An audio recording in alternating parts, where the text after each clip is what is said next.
saya mengajak kita berdiri bersama-sama. Bapak Ibu, kemenangan itu identik dengan hati yang cerah. Amin. Pikiran yang cerah, muka yang senyum, jangan bersungut-sungut. Amin. Yang udah pakai masker saya nggak tahu senyum. Kita harus senyum, ekspresikan kemenangan kita. Amin. Kita berdoa.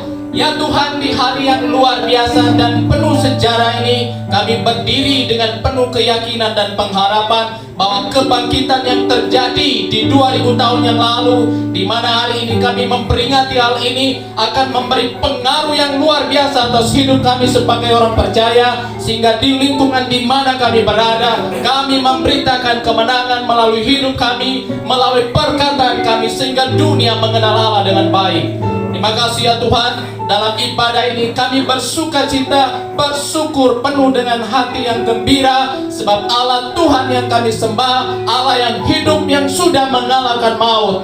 Dan kami percaya apa yang kami punya, yang kami imani, itu berlaku atas sepanjang hidup kami. Terima kasih ya Tuhan. Kami mohon hadirat-Mu, penuhi ruangan ini, hinggapi kami pribadi lepas pribadi, supaya ketika kami pulang dari tempat ini, kami membawa kemenangan yang luar biasa. Berkati dari awal hingga selesai, seluruh umat-Mu, tidak ada satupun yang tidak dilawat oleh Tuhan. Semuanya dilawat, yang sakit disembuhkan, yang lemah dikuatkan, yang kehilangan pengharapan memiliki pengharapan yang baru di dalam Yesus, sebab Engkau telah bangkit mengalahkan maut. Terima kasih ya Tuhan. Di dalam nama Yesus kami berdoa. Amin. Berikan kemuliaan bagi nama Tuhan. Haleluya. Luar biasa hebat. Angkat pujian. Anak Allah Yesus namanya. Dan suka bagi hari ini. Semoga hari kemenangan bagi saya dan saudara. Oh, oh, oh, oh, oh.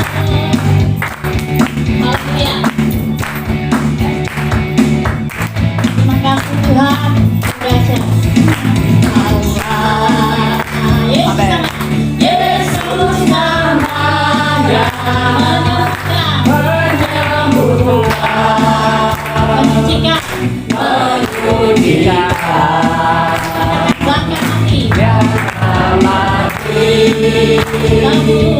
tebus dosaku, ukur kosong membuktikan dia hidup. Sekali lagi, anak Allah Yesus namanya. Yesus namanya menyembuhkan, menyucikan, bahkan mati, tebus dosa, kubur kosong, yes, kubur kosong membuktikan dia hidup. Haleluya, sebab dia hidup, sebab dia hidup. Pada hari esok, sebab dia hidup. Buta gentar, amin. Buta gentar, dan aku tahu yang benar hari esok. Hidup jadi berarti sebab dia hidup. Yang semuanya mau muskan. Yesus namanya menyembuhkan, menyucikan, bahkan mati, dosa, tebus dosa, ukur dosa, membuktikan dia hidup. Oh, sebab dia hidup, sebab dia hidup. Pada hari esok, sebab dia hidup, sebab dia hidup. Buta gentar, amin. Buta gentar, dan aku tahu yang benar hari esok. Hidup jadi berarti sebab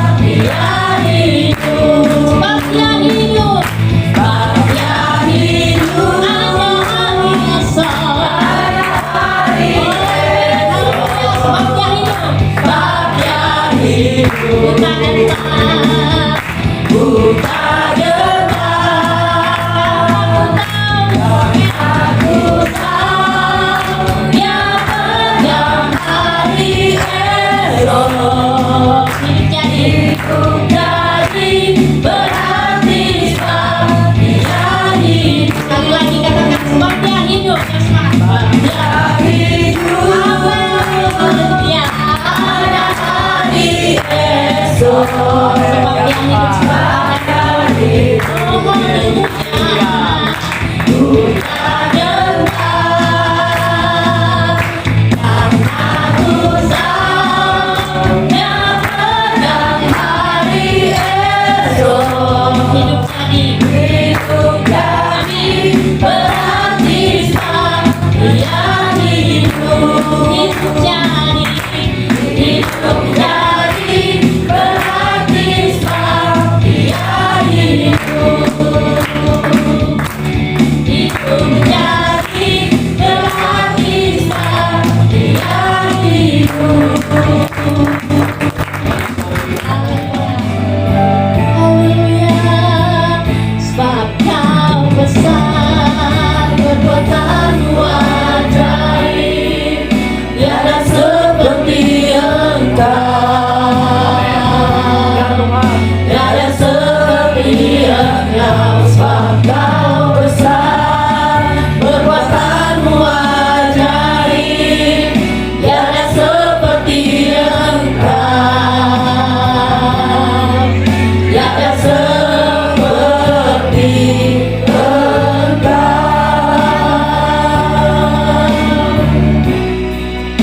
Oh, sebab kau besar, perbuatanmu ajaib, tiada seperti Engkau,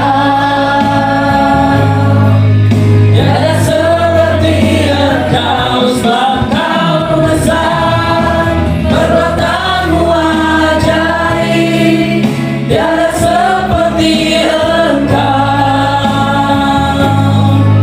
tiada seperti Sekali lagi katakan, sebab Engkau besar Tuhan. Kau besar, perbuatanmu ajaib, tiada seperti Engkau. Tak ada seperti-Mu Yesus. Engkau hebat, Engkau besar, Engkau luar biasa Tuhan. Ku tak ada yang seperti-Mu Tuhan. Haleluya. Tiada seperti Engkau,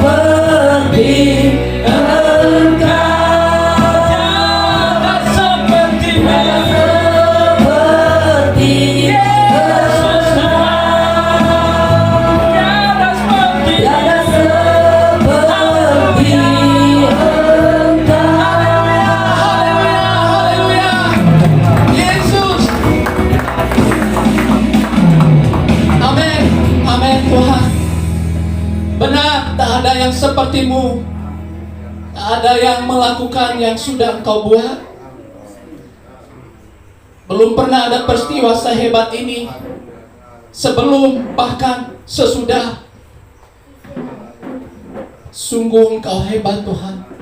Engkau luar biasa. Engkau ajaib. Dan perbuatan-Mu tak dapat kami selidiki, tak dapat kami selami. Terlalu dalamnya Tuhan, terlalu luas untuk kami pahami. Namun kami bersyukur Engkau telah menetapkan dan memanggil kami untuk ada dalam rencana yang ajaib dan luar biasa ini. Engkau telah menetapkan kami untuk ada dalam tujuan-Mu. Terima kasih Tuhan, terima kasih. Dan hari ini ya Tuhan, hati kami bersyukur ketika kami memperingati kembali peristiwa 2000 tahun yang lalu, di mana Engkau datang mengambil alih tanggung jawab beban yang akan ditimpakan atas hidup kami. Terima kasih Tuhan, terima kasih. Dan saat ini ya Tuhan, kami membuka telinga, ingin mendengar pesan ilahi melalui peristiwa yang sudah terjadi 2000 tahun yang lalu. supaya hidup yang kami miliki hari ini kami pergunakan untuk kesenangan Allah, kesukaan Tuhan, menyenangkan hati Allah, baik melalui perkataan dan perbuatan kami. Pakai hamba-Mu yang terbatas ini ya Tuhan, biarlah firman yang diperdengarkan di tempat ini menyembuhkan, menguatkan, memberikan pengharapan yang baru. Bahkan otot-otot yang lemah dikuatkan kembali oleh Allah, sehingga kami pergi dan nama Tuhan dimuliakan. Berbicara Engkau Tuhan, kami siap mendengar di dalam nama Yesus. Bapak Ibu yang siap diberkati firman Tuhan, sama-sama dengan saya katakan amin. Tuhan memberkati, silakan duduk. Bapak Ibu yang dikasihi oleh Tuhan, sebelum saya memulai firman Tuhan, saya ingin katakan sebuah kebenaran yang mutlak dalam kehidupan orang percaya, yaitu dalam perjalanan kehidupan kita, mungkin ada banyak hal yang tidak sanggup kita gapai oleh tangan dan kaki kita. Tetapi di dalam Tuhan engkau punya lebih dari semuanya itu. Amin. Di dalam Yesus engkau memiliki yang tidak dapat, bahkan tidak orang lain punya. Kenapa? Karena Yesus itu menjanjikan sesuatu yang melebihi dari akal pikiran manusia.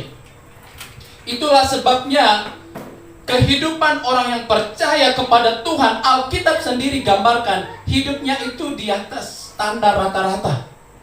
Kenapa? Karena mereka hidup bukan dengan tenaga, kekuatan, kemampuan mereka, tetapi dengan iman mereka yang ada di dalam Yesus. Amin. Sebenarnya iman kepada Yesus itu sangat gila Bapak Ibu, sangat melebihi akal manusia.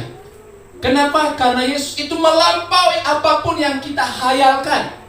Yang engkau hayal pun belum tentu sampai kepada apa yang Tuhan janjikan. Terlalu besar, terlampau tinggi, terlampau dalam. Itulah sebabnya engkau harus bangga memiliki Yesus. Amin. Engkau harus bangga memilih Tuhan. Mungkin engkau tidak punya permata, berlian, emas. Memang kita tidak terlalu perlu itu, Pak. Maksud saya, yang berharga di dunia ini yang engkau kejar, mungkin itu belum engkau punya. Tapi syukurlah kalau sudah punya. Tetapi ingat, engkau punya Yesus jauh melebihi itu semua. Artinya, memiliki Yesus melebihi dari apa yang engkau kejar, cita-citakan, upayakan di bawah kolong langit. Lebih. Alkitab menggambarkan tidak dapat dibandingkan dengan penderitaan yang engkau alami. Tidak dapat. Sekali lagi, saya selalu ingin bahwa Yesus itu betul-betul terang benderang dalam hati kita. Amin. Dalam pikiran kita harus jelas dia. Harus terang benderang, tidak boleh abu-abu. Kalau Yesus itu juru selamat, harus jelas. Yesus itu adalah Tuhan, harus jelas. Karena itu akan mempengaruhi tindak tanduk kita.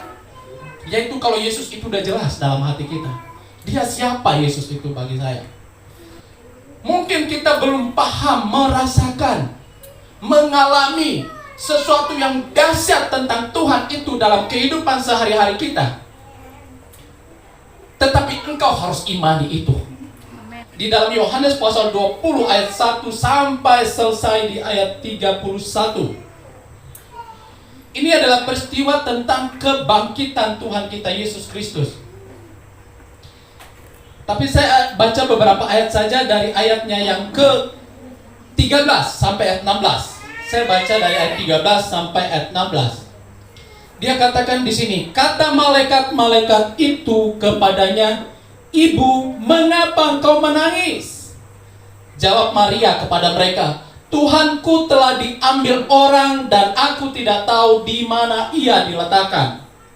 Sesudah berkata demikian, ia menoleh ke belakang dan melihat Yesus berdiri di situ, tetapi ia tidak tahu bahwa itu adalah Yesus. Kata Yesus kepadanya, "Ibu, mengapa engkau menangis? Siapakah yang kau cari?" Maria menyangka orang itu adalah penunggu taman, lalu berkata kepadanya, "Tuan, jikalau Tuan yang mengambil dia, katakanlah kepadaku di mana Tuan meletakkan dia supaya aku dapat mengambilnya." Kata Yesus kepadanya, "Maria." Lalu Maria berpaling dan berkata kepadanya dalam bahasa Ibrani, "Rabuni." Artinya guru. Ketika Yesus mengatakan Maria, di situ dia baru tahu bahwa ini adalah Tuhan, yaitu Yesus Kristus. Jadi Bapak Ibu yang dikasih oleh Tuhan, kalau Bapak Ibu perhatikan, saya akan jelaskan dari ayat 1 dari pasal 20 ini. Maria itu pergi melihat kubur Yesus itu hari masih gelap. Coba saya lihat. Pada hari pertama minggu itu, pagi-pagi benar, ketika hari masih gelap, pergilah Maria Magdalena ke kubur itu dan ia melihat bahwa batu telah diambil dari kubur. Nah Bapak Ibu, ini adalah sebuah sikap yang dimiliki oleh orang yang mengikuti Yesus dari kecil sampai dia disalibkan. Itu ingin tahu apa yang akan terjadi di hari ketiga, karena Yesus sudah pernah bilang bahwa hari ketiga saya bangkit. Maria pergi ke sana untuk melihat. Bahkan Maria juga menyimpan sebuah rahasia. Waktu kecil Yesus berkata kepada Maria, "Aku harus ada di rumah Bapakku," kata Yesus. Waktu mereka pergi ke Yerusalem, untuk kebiasaan orang Israel, mereka harus mencatat kependudukan mereka. Ketika Maria dan Yusuf pulang ke kampungnya di Bethlehem, karena mereka tinggal di Bethlehem, Yesus tidak ada. Akhirnya mereka kembali. Rupanya Yesus masih ada di dalam bait suci mengajar orang-orang tua. Waktu Maria bilang, kami udah capek cari kamu, nak. Yesus bilang, kenapa kamu mencari aku? Bukankah aku harus di rumah Bapakku? Dan pernyataan Yesus itu disimpan baik-baik oleh Maria dalam hatinya. Nah, dalam peristiwa ini, Maria ingin melihat apa yang terjadi dengan anak kami ini. Bahkan ketika dia melihat pagi-pagi di kubur itu tidak, batunya sudah terguling, karena ini harus diguling banyak orang seharusnya. Dia memanggil Petrus dan murid-murid yang lain untuk sama-sama menengok. Di ayat yang ke-8 dia katakan, maka masuklah juga murid yang lain yang lebih dahulu sampai di kubur itu, dan ia melihatnya dan percaya, sebab selama itu mereka belum mengerti isi kitab suci. Jadi Bapak Ibu yang dikasih oleh Tuhan, Yesus sudah beritahu mereka bahwa Yesus akan bangkit suatu saat. Tapi mereka tidak paham, nggak ngerti. Dan akhirnya mereka tidak memiliki gambaran tentang hal itu. Dan di nats yang kita baca tadi, Maria pun mau mencari tahu di mana Tuhan ini. Tetapi Tuhan yang maksud oleh Maria di sini yaitu jasad dari Tuhan mereka ini, yaitu Yesus. Itu yang dia cari. Bapak Ibu, betapa tertutupnya hati Maria juga waktu itu, yaitu tidak menyadari tentang apa yang Yesus pernah katakan sebelumnya.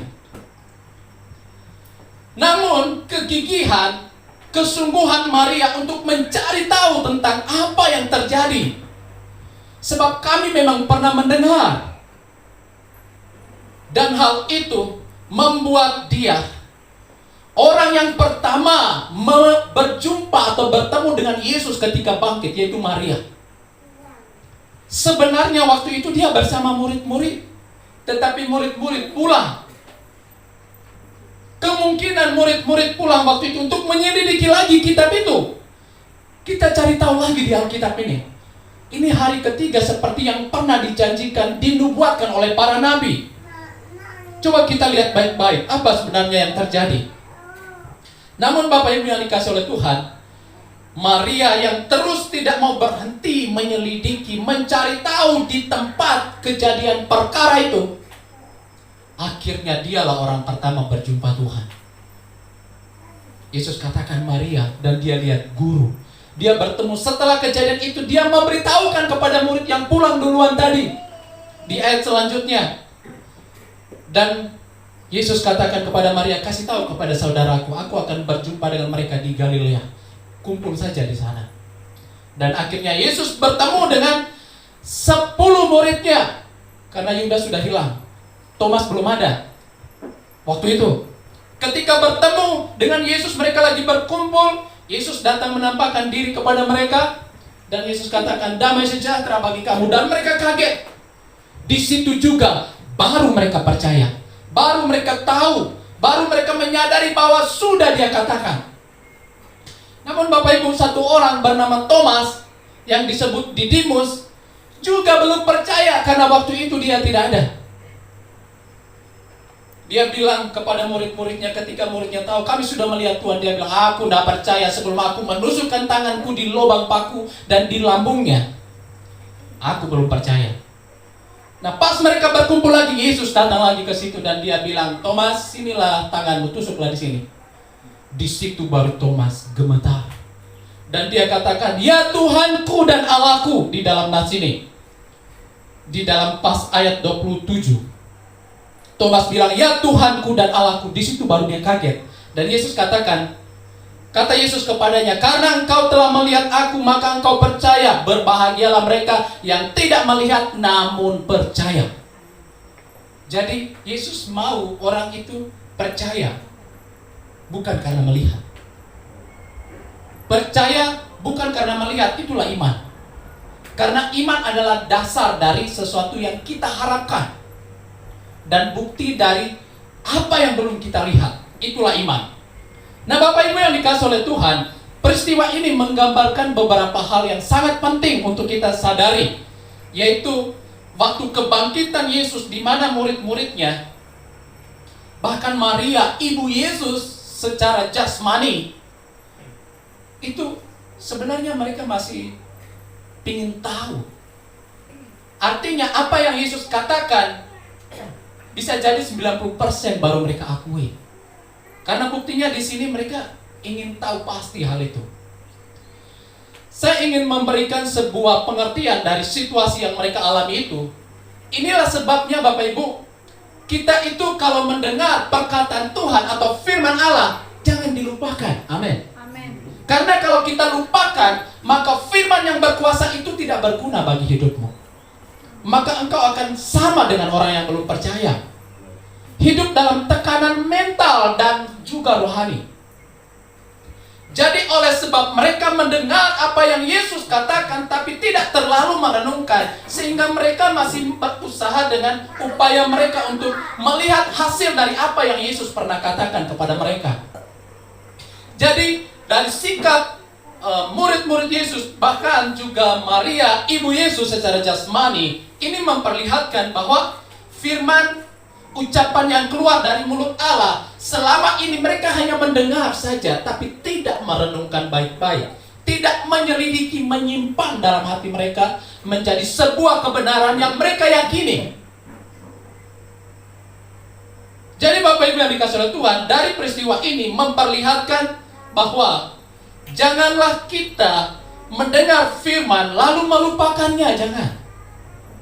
Karena itu membuat kebangkitan Yesus tidak ada faedahnya buat kita. Tidak ada gunanya. Makanya Paulus berkata, aku ingin mengenal kuasa kebangkitan Tuhan. Dan kebangkitan ini ending daripada misi kerajaan Allah untuk menyelamatkan dunia. Jadi Bapak Ibu yang dikasih oleh Tuhan, yang harus kita lakukan, kita mendengarkan firman itu, merenungkannya baik-baik,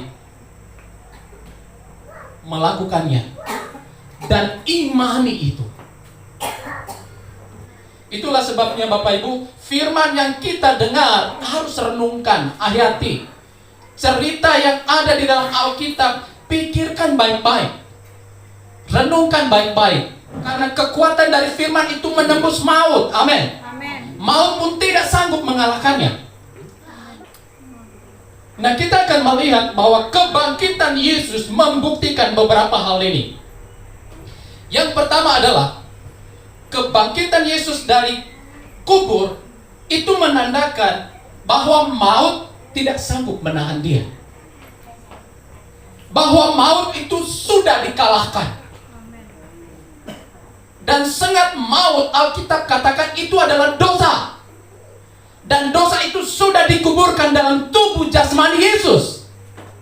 Itulah sebabnya Bapak Ibu yang dikasih oleh Tuhan, penderitaan yang kita alami di dunia ini secara badani, itu sudah dikuburkan oleh Yesus. Dikuburkan bersama Yesus. Dan maut tidak sanggup menahan kebenaran atau sang firman itu. Itulah sebabnya kita harus renungkan firman. Ada firman dalam diri kita. Karena maut tidak sanggup menahan firman. Meskipun dia ditekan sampai ke dunia paling bawah, dia akan tetap muncul ke permukaan. Dan kebangkitan Yesus hari ini membuktikan bahwa maut tidak sanggup menahan dia. Maut itu sudah dikalahkan. Dan maut itu berbicara tentang sengat daripada dosa, Bapak Ibu. Karena Yesus harus mati untuk menanggung akibat dosa itu. Dan ini pun kita perlu imani dan renungkan baik-baik. Bagaimana dia harus menguburkan dirinya selama 3 hari 3 malam. Tujuannya apa? Supaya sengat maut itu betul-betul dikuburkan, mati bersama dengan dia. Karena kematian yang dialami oleh Yesus itu adalah kematian yang harus ditanggung oleh kita, bukan dia. Tetapi itu sudah dipakukan di dalam tubuh jasmani Yesus, supaya kita yang seharusnya dihukum itu dibiarkan hidup. Dan ketika kita merenungkan, menghayati baik-baik peristiwa ini betul-betul memberi hal yang luar biasa dalam hidup kita. Dan yang kedua, kebangkitan Yesus membuktikan bahwa apa yang pernah dia katakan kepada murid-muridnya, orang yang menerima dan percaya kepada dia, bahwa aku akan mati dan pada hari ketiga aku bangkit, itu juga dibuktikan waktu dia bangkit. Karena waktu Yesus bangkit, maka bersukacitalah murid-muridnya. Waktu Yesus ditangkap di Taman Eden, Getsemani, murid-muridnya terkocar kacir, lari terbirit-birit. Petrus sempat melawan pakai pisau, pedang. Tetapi itu tidak mungkin dia bisa lakukan, karena yang dia lawani tentara, prajurit yang bersenjata lengkap. Dia hanya punya 1 pedang dan punya 12 orang mereka. 11 orang. Yudas di sebelah sudah. Pindah ke kubu sebelah Yudas. Petrus berpikir dia mau melawan. Bagaimana mungkin kau melawan tentara perang ini? Gak bisa.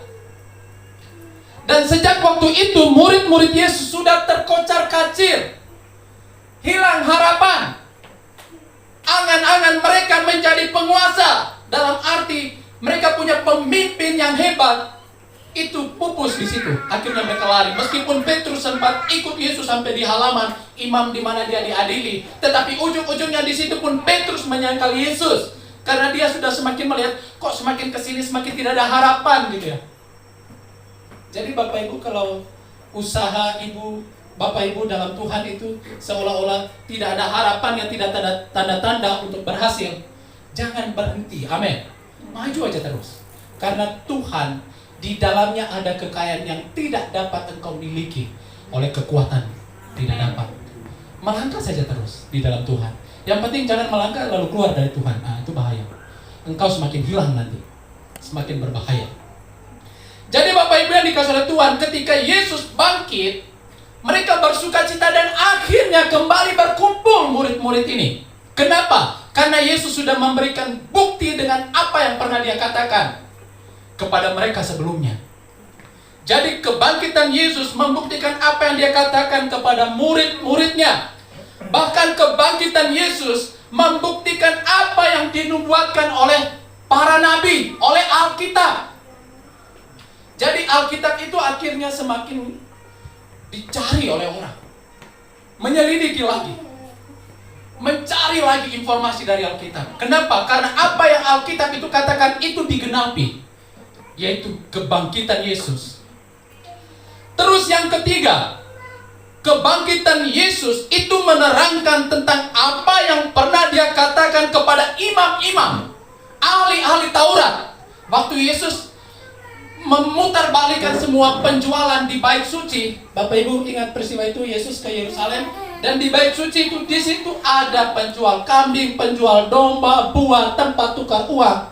Yesus datang menghambur semua itu, melepas semua burung-burung yang di dalam sanggar untuk dijual.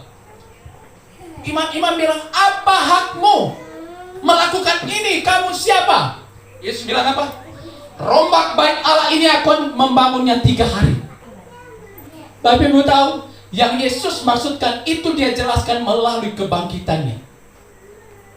Dan juga sekaligus kebangkitan Yesus selain menjelaskan hal itu, juga memberi tanda kepada pemimpin agama Yahudi.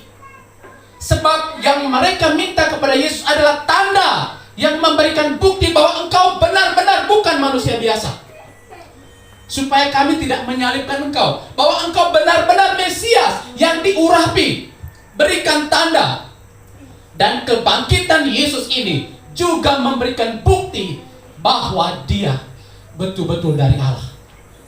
Karena banyak nabi-nabi orang kudus sebelumnya belum bangkit-bangkit waktu itu.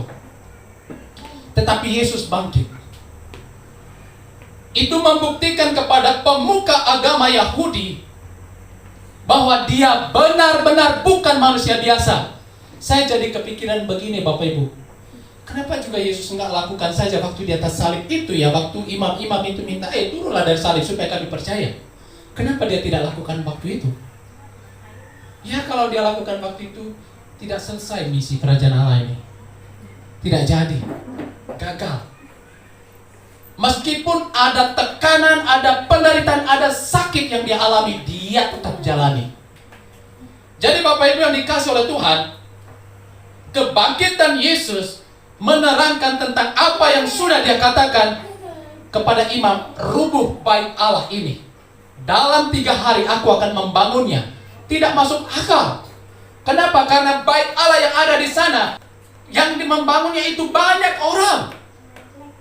Kok dia bilang 3 hari? Padahal yang dia maksud dirinya lah bait Allah itu. Itulah sebabnya bait Allah yang sesungguhnya adalah diri kita. Bukan bangunan, bukan. Bangunan ini tempat supaya kita ibadah bagus saja, jangan kena matahari, jangan kena hujan. Kalau tidak ada bangunan, bisa juga kita ibadah di bawah pohon. Bisa. Tetapi yang sesungguhnya bait Allah itu adalah diri kita. Dan Yesus katakan, dan dia buktikan pada hari kebangkitannya. Itulah sebabnya orang yang pertama yang percaya Yesus, yaitu kepala pasukan yang memburu Yesus. Itu pun dia percaya sebelum Yesus bangkit. Dia sudah percaya kepada Yesus. Terus yang keempat, kebangkitan Yesus itu juga membuktikan bahwa ia bukanlah sekedar nabi, apalagi manusia biasa. Kenapa? Karena memang para nabi juga sudah mati tapi belum bangkit-bangkit. Jadi Bapak Ibu yang dikasih oleh Tuhan, sampai ke 4 poin ini saja. Sebenarnya untuk kita hari ini, kebenaran ini sudah kita tahu jauh sebelumnya. Karena kita ada buku sejarahnya, yaitu Alkitab, yang mencatat semua peristiwa ini. Tetapi saya ingin kita melihatnya kembali, menghayatinya kembali, merenungkannya kembali, untuk supaya Yesus itu jelas dalam hati kita, jelas dalam pikiran kita, jelas dalam seluruh kehidupan kita. Itulah sebabnya kebangkitan Yesus juga menerangkan bahwa dia bukan sekedar nabi, apalagi manusia biasa. Dan yang kelima, kebangkitan Yesus itu membuktikan bahwa misi kerajaan Allah itu tuntas dan berhasil. Bapak Ibu, Allah punya misi yang sangat luar biasa, yaitu menyelamatkan manusia. Itulah misinya. Dengan cara kasih yang tidak terbatas. Dan misi itu dijelaskannya di dalam Matius pasal 1 ayat 21. Yaitu waktu Yesus lahir, malaikat Gabriel berkata, engkau harus menamakan dia Yesus, sebab dialah yang akan menyelamatkan umatnya, yaitu Yesus. Jadi kehadiran Yesus di muka bumi dengan suatu tujuan yang sangat dahsyat dan mulia, yaitu menyelamatkan kita-kita ini.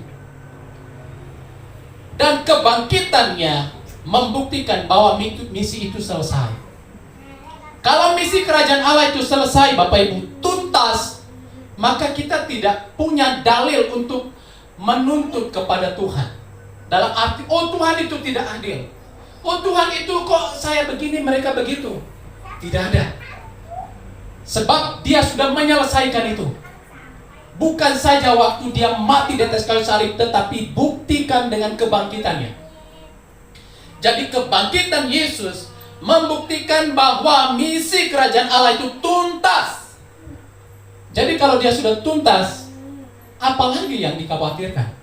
Apalagi yang ditakutin? Apalagi yang membuat orang susah dekat dengan Tuhan?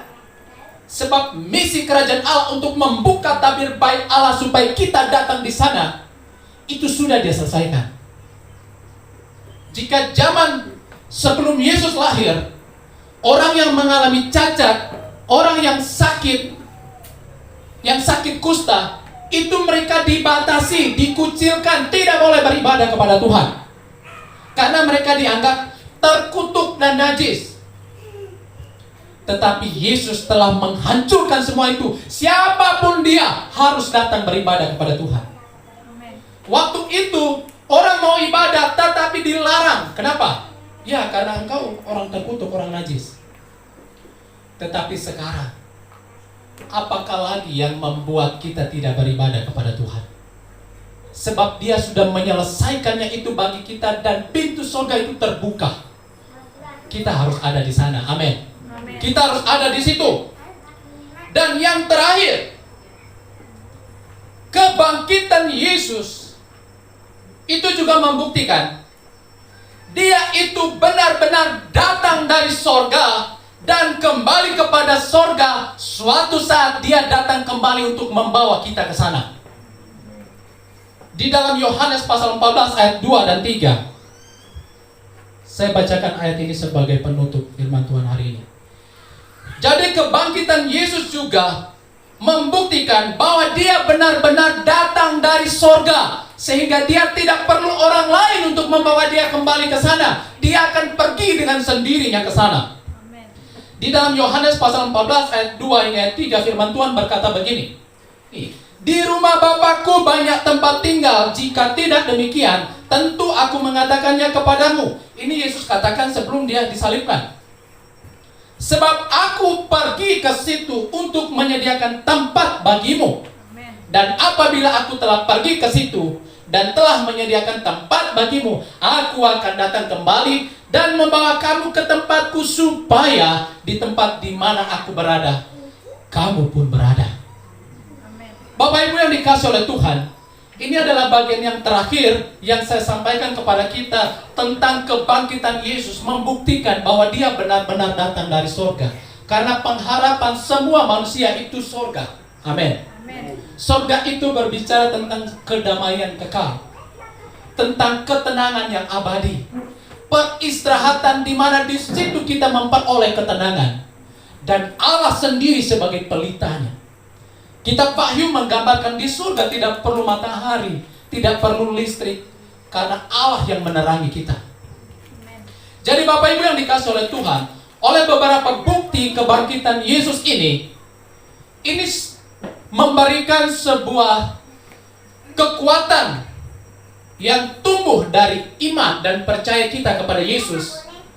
Karena kejelasan Yesus dalam hati kita, sekali lagi, itu akan mempengaruhi tindak tanduk kita sebagai orang percaya, sebagai manusia yang ada di bawah kolong langit. Tanpa memiliki hal yang jelas tentang Yesus dalam diri kita, maka kita akan menjadi orang yang lesu, letih, tidak bergairah dalam hidup. Kenapa?